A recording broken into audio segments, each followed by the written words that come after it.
Hi guys, it's Jen here at Check Her Joy. This time I'm reviewing The Color Purple by Alice Walker. This is part of the Our Shared Shelf Goodreads group that Emma Watson created, feminist book group. Yeah, so that's why I read this book. So this book is told through a series of letters. They start off with Celie, who's about 14. She's an African American woman growing up in the rural South, I think Georgia. I was reading Kindred at the same time, so I'm not positive.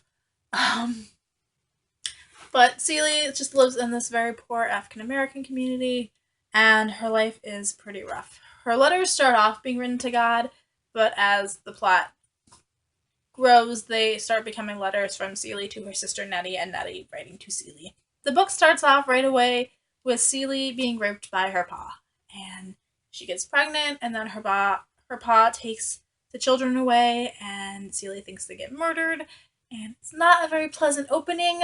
And it's a little bit graphic. So this is definitely not a children's book. It's definitely a mature teen to an adult book. Like, if you are not mature enough to handle this stuff, do not read this book. It deals with domestic violence, it deals with rape, it deals with sexual abuse, sexual orientation. Sexism is a huge part of this, and a little bit of racism, although there actually isn't that much because it's mostly contained within the African American community. But it's still there in kind of the background. So a lot of really heavy and really deep topics going on in here. So Celie and Nettie are two sisters, and at the beginning of the book, their ma dies, and their pa remarries, and they don't really get along with their stepmother, and it's not a great childhood. And when Mr. Blank, we don't even know his last name, comes, he wants to marry Nettie so that she can raise his younger children, and their pa says no. Nettie's too young. He doesn't want Nettie to get married. He tries to push off Celie, who is the older of the two sisters and the less attractive of them.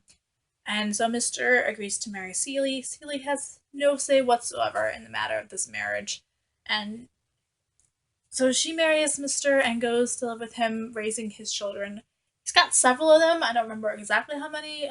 But Celie is forced to take care of his small children and clean house and cook and basically do all this work for him. She doesn't really love him. They don't really get along. It's not a great marriage. And Mister's not that great a person. He gets drunk a lot. He beats Celie. It's really not pleasant, guys.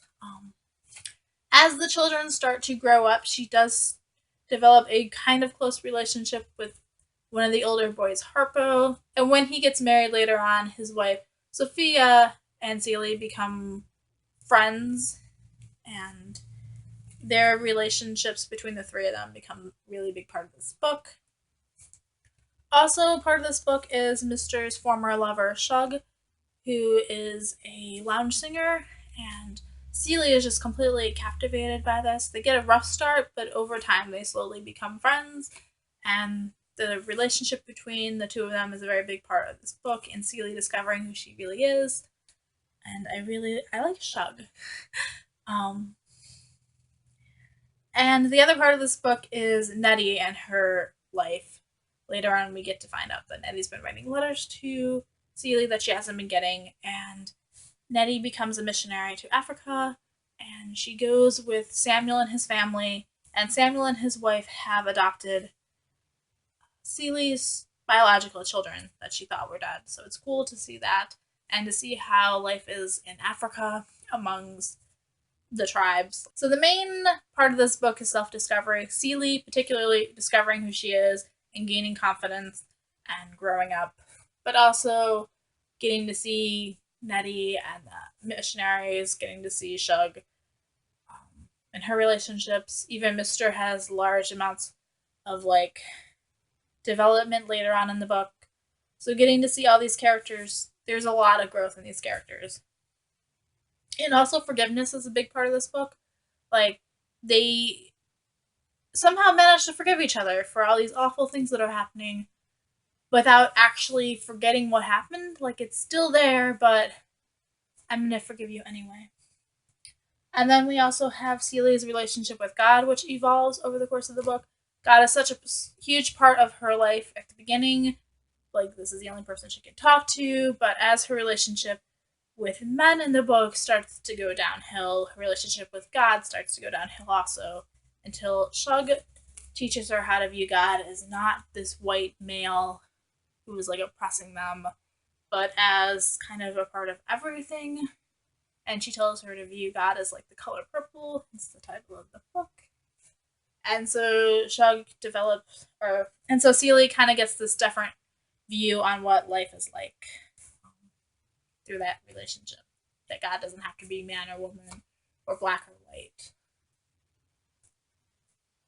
So I liked the themes in this book. I just didn't like the way this book was written. I did not like the style of this writing. I really struggled through it. I couldn't. I was having trouble figuring out who they're talking about because they use pronouns and just start telling a story. I'm like, wait, who is the story about? I so confused. So not a huge fan of this book. I gave it 3 out of 5 stars on Goodreads. I'm probably not going to reread it though. It was cool to see it once. I'm excited to see the movie that came out in the 80s, the Steven Spielberg movie. Um, but as for this book, probably not reading it again. I liked the characters, but then I did not like the writing style at all. So it was give and take on this book. Let me know what you thought of it. I know a ton of people really love this book. Some of my coworkers are like, "This is my favorite book in the world," and it is not for me, which just happens sometimes. We're not gonna love every single book we read. So yeah, peace out. I love you guys, and keep reading. Bye.